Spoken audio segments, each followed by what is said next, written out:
Good evening বন্ধুসকল, শুভ সন্ধ্যা। আশা কৰোঁ আপোনালোকৰ সকলোৰে ভাল। ইউনিভাৰ্ছ ব্ৰহ্মাণ্ডৰ ওচৰত সদায় প্ৰাৰ্থনা কৰোঁ যাতে আপোনালোকক সকলোকে ভালে ৰাখে, কুশলে ৰাখে। তাৰে কামনাৰে আজি ভিডিঅ'টো আৰম্ভ কৰিব লৈছোঁ। তো বন্ধুসকল, আজি মোৰ বিষয়বস্তু হৈছে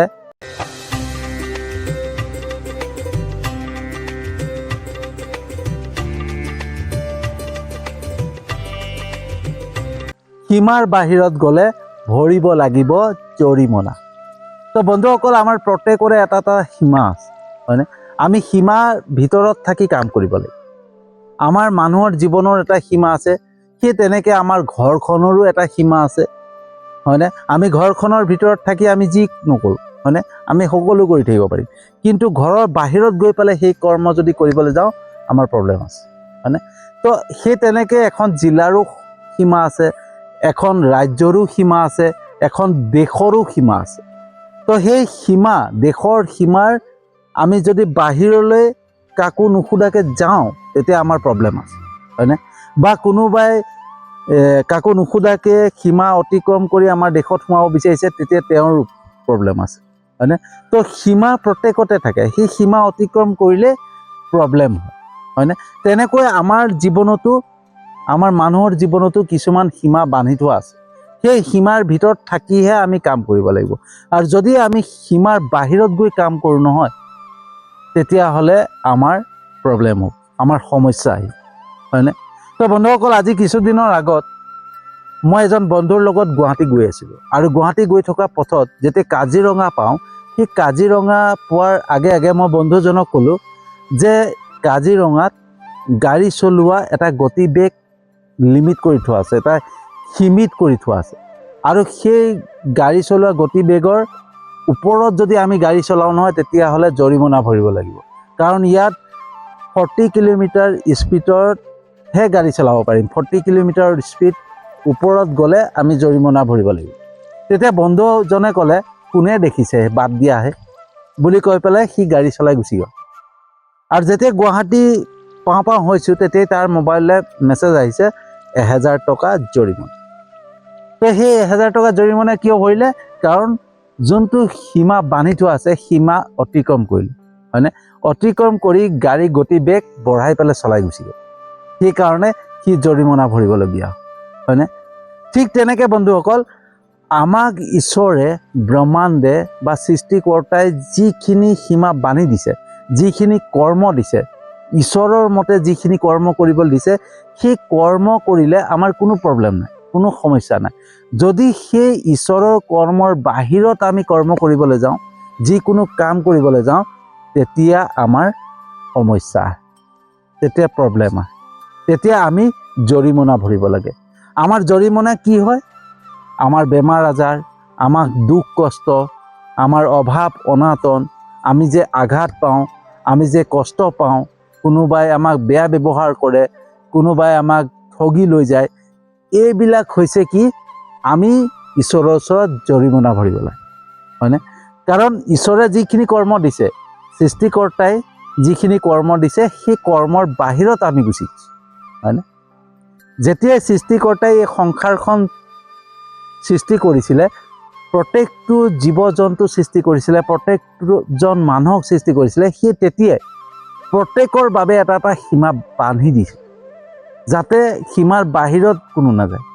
কাৰণ সীমাৰ বাহিৰত যদি কোনো সীমা বান্ধি নিদিয়ে, তেতিয়া যোনে যি পাৰে তাকে কৰিব, হয়নে? সেইকাৰণে এটা সীমা, এটা নিয়ম বান্ধি দিছিলে, সেই নিয়মখিনি, সেই সীমাখিনি যদি অতিক্ৰম কৰে তেতিয়া প্ৰব্লেম আহে, হয়নে? তো আমি যেতিয়া আমি ভালকৈ কাম কৰি থাকিম, ঈশ্বৰৰ যিখিনি কৰ্ম, সৃষ্টিকৰ্তাই যিখিনি কৰ্ম দিছে, সেই কৰ্মখিনি যেতিয়া কৰি থাকিম নহয়, কোনো প্ৰব্লেম নাই। কিন্তু যেতিয়াই ঈশ্বৰৰ কৰ্মৰ বাহিৰত আমি কৰ্ম কৰিবলৈ যাম, তেতিয়াই আমাৰ প্ৰব্লেম আহিব, তেতিয়া আমাৰ সমস্যা আহি যায়, হয়নে?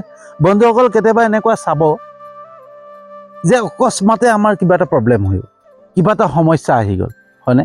অকস্মাতে কাৰোবাৰ বেমাৰ হৈ গ'ল, অকস্মাতে কাৰোবাৰ এক্সিডেণ্ট হৈ গ'ল, অকস্মাতে কোনোবাই আমাৰ কিবা ঠগি লৈ গুচি গ'ল, কোনোবাই বিশ্বাসঘাত কৰিলে, আৰু আমি চিন্তাত পৰি যাওঁ যে এইটো কেলেই হ'ল, কি কাৰণে হ'ল, হয়নে? এটা কাৰণে হয় বন্ধুসকল, কাৰণ কোনোবা দিন নহয় কোনোবা দিন আমি ঈশ্বৰৰ সেই কৰ্মৰ সীমা পাৰ কৰি থৈছোঁ আৰু সেইটো ঈশ্বৰে চাই থাকে হয়নে কোনে কি কৰ্ম কৰিছে এই সংসাৰত সকলো ঈশ্বৰে ওপৰৰ পৰা এনেকুৱা ছিষ্টেম বনাই থৈছে যে প্ৰত্যেকটো বস্তু আমাৰ ধৰা পৰি যায় আমি ভাবোঁ যে কোনে দেখিছে হয়নে আমি কাৰোবাক প্ৰবঞ্চনা কৰিছোঁ কাৰোবাক আঘাত দিছোঁ কাৰোবাক দুখ কৰিছোঁ কাৰোবাৰ পৰা ঠগি খাইছোঁ হয়নে কাৰোবাৰ পৰা মানে আত্মসাৎ কৰিছোঁ কিবা বস্তু সেইবিলাক বস্তুত আমাৰ কি ভাৱ আহে কোনে দেখিছে কোনোবা এজন ছোৱালীক দেখি পেলাই আমি বেয়া চকুৰে চালোঁ হয়নে কাৰোবাৰ প্ৰতি আমি বেয়া ভাৱ ৰাখিলোঁ হয়নে কাৰোবাক আমি হিংসা কৰিলোঁ কাৰোবাৰ ঘৰত কিবা এটা কৰি থৈ আহিলোঁ এইবিলাক যে কৰোঁ নহয় সেইবিলাক আমি ভাবোঁ যে কোনে দেখিছে কোনোতো দেখা নাই মনে মনেহে কৰিছোঁ কিন্তু ওপৰৰ পৰা যে সৃষ্টিকৰ্তাই এনেকুৱা এটা ছিষ্টেম বনাই থৈছে যে প্ৰত্যেককে চকু দি থাকিব পাৰে প্ৰত্যেককে চাই থাকিব পাৰে এনেকুৱা কেমেৰা লগাই থোৱা আছে হয়নে সেই কেমেৰাই আমাক চাই থাকে সেই কেমেৰাই কেপচাৰ কৰি লয় আৰু যেতিয়াই আমাৰ যিখিনি বেয়া কৰ্ম আমি সীমা অতিক্ৰম কৰোঁ সেইখিনি কেপচাৰ কৰি লয় আৰু আমালৈ জৰিমনা হিচাপে আমাৰ দুখ কষ্ট বেমাৰ আজাৰ এইবিলাক সমস্যা হিচাপে দিয়ে হয়নে তো বন্ধুসকল সেইদিনাখন যেতিয়া আমি গুৱাহাটী গৈছিলোঁ আৰু মই বন্ধুজনক কৈছিলোঁ যে ইয়াত গতিবেগ এটা সীমিত আছে হয়নে 40 স্পীডত যাব নালাগে সি তেতিয়া মোক কি কৈছিলে কোনে দেখিছে হয়নে কিন্তু সিও নাজানে বা ময়ো ক'বলৈ পাহৰি গ'লোঁ যে কাজিৰঙাত প্ৰত্যেক জেগাত কেমেৰা লগাই থোৱা আছে হয়নে তো কেমেৰাটো লগাই যে থোৱা আছে সেই কথা ময়ো পাহৰি গ'লোঁ সিও নাজানে হয়নে আৰু সেইকাৰণে সি কৈছে কোনে দেখিছে কাৰণ তাততো কোনো পুলিচ নাই কোনো মানে গাৰ্ড নাই তো আমি যি কৰিব পাৰোঁ সেই ভাবি পেলাই গুচি গ'ল কিন্তু পিছত যে মেছেজটো আহিছে মোবাইলত যে 1000 টকা জৰিমনা তেতিয়া গম পাইছে কেনেকৈ গম পালে মই তেতিয়া কৈছোঁ কেমেৰা লগাই থোৱা আছিলে হয়নে তো সেই কথাটো আমি পাহৰি গ'লোঁ যে কেমেৰা লগাই থোৱা আছিলে তো আমি যিকোনো বেয়া কৰ্ম অপকৰ্ম আমি লিপ্ত হওঁ বা অনৈতিক কৰ্ম কিছুমান যি কৰোঁ যি ভগৱানৰ ঈশ্বৰৰ বা সৃষ্টিকৰ্তাৰ যিখিনি কৰ্ম সেই কৰ্মৰ বাহিৰত গৈ পেলাই যি কৰ্ম কৰিবলৈ যাওঁ সেইখিনি ঈশ্বৰৰ বা সৃষ্টিকৰ্তাৰ যি কেমেৰা ফিট কৰি থৈছে সেই কেমেৰাত বন্দী হৈ যায় আমি ক'তো সাৰিব নোৱাৰোঁ হয়নে আমি বেয়া কৰ্ম কৰি সীমা অতিক্ৰম কৰি আমি কেতিয়াও সাৰি যাব নোৱাৰোঁ ভগৱানৰ চকুত ধৰা পৰি দিম আৰু সেইখিনি কেপচাৰ হৈ যায় যেতিয়াই কেপচাৰ হৈ যায়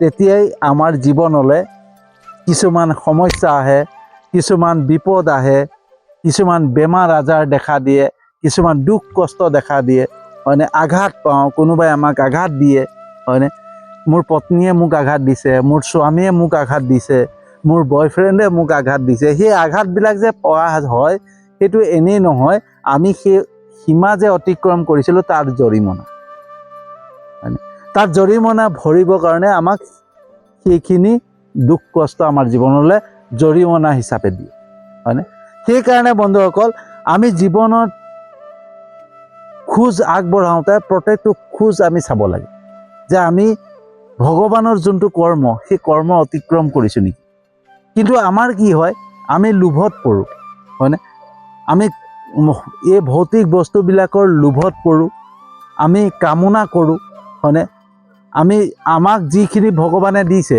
ধৰক মোক থাকিবৰ কাৰণে ঘৰ দিছে পিন্ধিবৰ কাৰণে বস্ত্ৰ দিছে খাবৰ কাৰণে অন্ন দিছে আমাক যিখিনি বস্তু দিছে আমাৰ পূৰ্বৰ জন্মৰ যিখিনি কৰ্ম সেই কৰ্মৰ অনুপাতত আমাক যিখিনি ঈশ্বৰে দিছে যিখিনি প্ৰাপ্য সেইখিনি দিছে তাত আমি সন্তুষ্ট নহওঁ আমি এই সংসাৰত অহাৰ লগে লগে সেইখিনি বস্তুক লৈ সন্তুষ্ট নহৈ আমি অধিক পোৱাৰ কামনা কৰোঁ আমাৰ ভাগ্যত যোনটো বস্তু নাই যোনটো আমাৰ আমি পাব নোৱাৰোঁ সেই বস্তুটোক পাবৰ কাৰণে আমি চেষ্টা কৰোঁ আৰু চেষ্টা কৰোঁতে কি হয় আমি কিছুমান অপকৰ্মত লিপ্ত হৈ যাওঁ হয়নে আমাৰ যেতিয়া বাসনা বাঢ়ে কামনা বাঢ়ে তেতিয়া আমাৰ কি হয় আমাৰ চকুৱে বেয়া দেখায় হয়নে আমি কিছুমান অনৈতিক কৰ্মত লিপ্ত হওঁ আমি কিছুমান বেয়া কৰ্মত লিপ্ত হওঁ আৰু সেই তেতিয়াই কি হৈ যায় আমাৰ যোনটো সীমা থাকে, আমাৰ মানুহৰ যোনটো সীমা থাকে, ঈশ্বৰে যোনটো সীমা বান্ধি দিছে যে তুমি এনেকুৱা এনেকুৱা কৰ্ম কৰিবা, এইখিনি কৰ্ম কৰিলে তোমাৰ প্ৰব্লেম নহয়, মানুহক সেৱা শুশ্ৰূষা কৰিবা, ভালকৈ চলিবা, নিজৰ কৰ্ম কৰা, সততাৰে কৰ্ম কৰা, হয়নে, কাকো আঘাত নিদিবা, হয়নে, প্ৰেম কৰা, সকলোকে প্ৰেম কৰা, নিজৰ মনত সৰলতা ৰাখা, শ্ৰদ্ধা ভক্তি ৰাখা। কিন্তু আমি আনক হিংসা কৰিছোঁ, আনক হেৰি কৰিছোঁ, সেইবিলাক যেতিয়া হৈ যায় নহয়, তেতিয়াই আমি সীমা পাৰ কৰিম। আৰু যেতিয়াই সীমা পাৰ কৰোঁ, আমি সীমাৰ বাহিৰত গুচি যাওঁ, সেই তেতিয়াই ঈশ্বৰৰ পৰা, ভগৱানৰ পৰা আমি জৰিমনা ভুগিব লাগে। আৰু সেই জৰিমনাবিলাক কি হয়? আমাৰ জীৱনলৈ অহা প্ৰত্যেকটো সমস্যা, প্ৰত্যেকটো বিপদ, প্ৰত্যেকটো বেমাৰ আজাৰ, হয়নে, প্ৰত্যেকটো আঘাত, প্ৰত্যেকটো দুখ, প্ৰত্যেকটো কষ্ট, কোনোবাই আমাক ঠগিছে, এই সকলোবিলাক, এই যিমান নিগেটিভ বস্তু আমাৰ জীৱনলৈ আহে, এই সকলোবিলাক আহে একমাত্ৰ আমি যোনটো ঈশ্বৰৰ বান্ধি দিয়া সীমা, সেই সীমা অতিক্ৰম কৰি আমি অধিক পোৱাৰ কামনা জাগে, সেই কামনাই আমাক বিপদত পেলায়, হয়নে? তো বন্ধুসকল, সদায় আমি যদি নিজৰ সীমাৰ মাজত থাকি পেলাই কাম কৰোঁ, হয়নে, ঈশ্বৰে যিখিনি কৈছে সেইখিনি কাম কৰোঁ, তেতিয়া আমাৰ কেতিয়াও প্ৰব্লেম নহয়। মই কেতিয়াবা বহুতক কোৱা শুনো যে মোৰ বহুত সমস্যা আহি গৈছে, মোৰ এনেকুৱা এনেকুৱা প্ৰব্লেম হৈছে, মই মানসিকভাৱে ভাঙি পৰিছোঁ, মই মানসিকভাৱে বহুত কষ্ট পাইছোঁ। তো সেইবিলাক কিয় পায় বন্ধুসকল? সেইবিলাক এটা কাৰণেই পায়, সেয়া আমি যোনটো সীমা আছিলে, ঈশ্বৰৰ যিখিনি সীমা আছিলে, সেই সীমা অতিক্ৰম কৰি সীমা বাহিৰত গৈ পেলাই আমি কিছুমান কাম কৰোঁ। সেই কামৰ বাবে আমি জৰিমনাৰ হিচাপে সেইখিনি আমাৰ জীৱনত পাওঁ।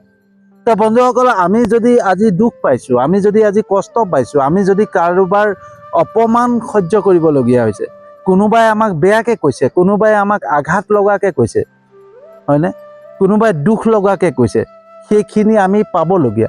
কাৰণ আমি কোনোবা নহয় কোনোবা এটা ঈশ্বৰৰ সীমা আমি পাৰ কৰিছোঁ, হয়নে, যোনটো সীমা বান্ধি থৈছিলে সেই সীমা বাহিৰত গৈছোঁ, আৰু বাহিৰত যোৱাৰ কাৰণে আমি ঈশ্বৰৰ ওচৰত দোষী সাব্যস্ত হৈছোঁ, আৰু সেইখিনি আমাৰ দুখ হিচাপে, জৰিমনা হিচাপে দিছে। সেইখিনিক আমি একচেপ্ট কৰিব লাগে।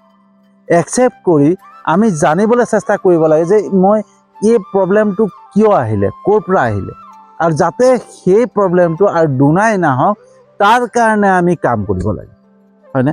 আৰু যেতিয়াই আমি তাৰ কাৰণে কাম কৰা আৰম্ভ কৰিম, তেতিয়া লাহে লাহে আমাৰ জীৱনলৈ ভাল অহা আৰম্ভ কৰিম।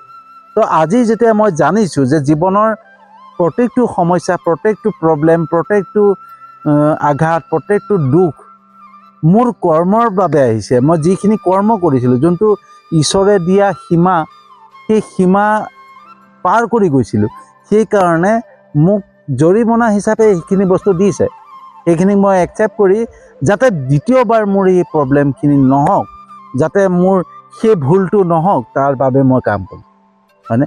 আৰু সেই তেনেকৈ মই কাম কৰি গৈ আছোঁ। তো বন্ধুসকল, জীৱনৰ প্ৰত্যেকটো বিষয় এটা এটা অভিজ্ঞতা, হয়নে?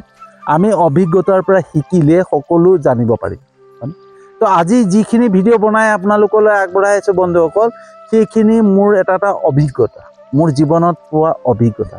সেই অভিজ্ঞতাখিনিকে মই শ্বেয়াৰ কৰি আছোঁ। মই প্ৰত্যেকটো বস্তু ভাবি থাকোঁ, এই বস্তুটো কিয় হয়, হয়নে? এই জৰিমনাৰ কথাটো সেইদিনাখন মই গুৱাহাটী গৈছিলোঁ। গুৱাহাটী যাওঁতে মানে কাজিৰঙাৰ ওচৰত জৰিমনা যোনটো মই যে কৈছোঁ, সেই তেনেকুৱা হ'ল। তো তেতিয়া মোৰ মনলৈ আহিলে, যেনেকৈ ইয়াত মই জৰিমনা ভৰিবলগীয়া হৈছে, তো আমাৰোতো জীৱনত কিছুমান ভগৱানে, সৃষ্টিকৰ্তাই সীমা বান্ধি থৈছে। তো সেই সীমা যদি অতিক্ৰম কৰোঁ, তেতিয়া আমিওতো ভৰিব লাগিব জৰিমনা। সেই ভাৱ মোৰ মনলৈ আহিল। আৰু সেই ভাৱ কিয় আহিলে? কাৰণ মই জানিবলৈ চেষ্টা কৰি আছোঁ, মই জীৱনটোক জানিবলৈ চেষ্টা কৰি আছোঁ, আধ্যাত্মিকতাক জানিবলৈ চেষ্টা কৰি আছোঁ, ঈশ্বৰক জানিবলৈ চেষ্টা কৰি আছোঁ, হয়নে? সেইকাৰণে মই প্ৰত্যেকটো বস্তু মোৰ চকুৰ আগত আহি আছে। সেইটো কোনো মিৰাকল নহয়, কোনো মানে এটা আচৰিত কথা নহয়। সেইটো প্ৰত্যেকেই যেতিয়া জানিবলৈ চেষ্টা কৰিব নহয়, সেয়াই সাধনা হৈ পৰে। আৰু যেতিয়াই সেইখিনিক আমি জানিবলৈ চেষ্টা কৰিম, তেতিয়া আমাৰ মনলৈ অহা আৰম্ভ কৰে। তো বন্ধুসকল, সীমা বাহিৰত গ'লে ভৰিব লাগিব জৰিমনা। কেনেকুৱা লাগিলে জনাব। যদি সঁচাকৈ ভাল লাগিছে যিমান পাৰে শ্বেয়াৰ কৰিব, যাতে সকলোৱে পায় আৰু সকলোৱে বুজি পায় যে আমাক ঈশ্বৰে যিখিনি দিছে তাতে সন্তুষ্ট হৈ পেলাই আমি কাম কৰি যাব লাগে। আমি অধিক পোৱাৰ কামনা কৰিব নালাগে, কাৰণ অধিক পোৱাৰ কামনা কৰিলে আমাৰ যেতিয়া লোভ বাঢ়িব, মোহ বাঢ়িব, আমাৰ কামনা বাঢ়িব, আমাৰ বাসনা বাঢ়িব, সেই তেতিয়াই আমাৰ ঈশ্বৰৰ সীমা অতিক্ৰম কৰিবলৈ মন যাব। আৰু যেতিয়া ঈশ্বৰৰ সীমা অতিক্ৰম কৰিম তেতিয়া ঈশ্বৰে আমাক জৰিমনা হিচাপে সেই বেমাৰ আজাৰ, আঘাত, আমাৰ কোনোবাই ঠগি নিয়া, কোনোবাই আমাক বেয়াকৈ কোৱা, এইবিলাক আমাৰ জীৱনলৈ অহা আৰম্ভ। তো সেইকাৰণে যিমান পাৰে শ্বেয়াৰ কৰিব যাতে সকলোৱে বুজি পায়। মই সদায় সকলোৰে ভালৰ কাৰণে চিন্তা কৰি ভাল ভাল বস্তু আনাৰ চেষ্টা কৰি আছোঁ। নাজানো কেনেকুৱা হৈছে, কিন্তু দিবৰ কাৰণে চেষ্টা কৰিছোঁ। মই কোনো জ্ঞানী পুৰুষ নহয় বা মই কোনো ভক্ত নহয়, ঠিক আছে। মই জাষ্ট জীৱনটোক লৈ পেলাই জানিবলৈ চেষ্টা কৰি আছোঁ, ভগৱানক লৈ পেলাই জানিবলৈ চেষ্টা কৰি আছোঁ, আৰু যিখিনি পাইছোঁ সেইখিনি আপোনালোকৰ ওচৰত শ্বেয়াৰ কৰি আছোঁ। তো মই জানো আপোনালোকে মোৰ ভিডিঅ' চাই লাইক কমেণ্ট কৰে, শ্বেয়াৰ কৰে, মোৰ ইউটিউব চেনেলটোতো ছাবস্ক্ৰাইব কৰিছে, মোৰ ফেচবুক পেজটোতো ফ'ল' কৰিছে। তাৰ বাবে আপোনালোকক আন্তৰিক ধন্যবাদ জনাইছোঁ। আৰু যিসকলে নাই কৰা তেওঁলোককো মই বহুত আন্তৰিক ধন্যবাদ জনাইছোঁ, কাৰণ মোৰ বিশ্বাস আছে, ঈশ্বৰৰ ওপৰত যেনেকৈ বিশ্বাস আছে আপোনালোকৰ ওপৰতো বিশ্বাস আছে।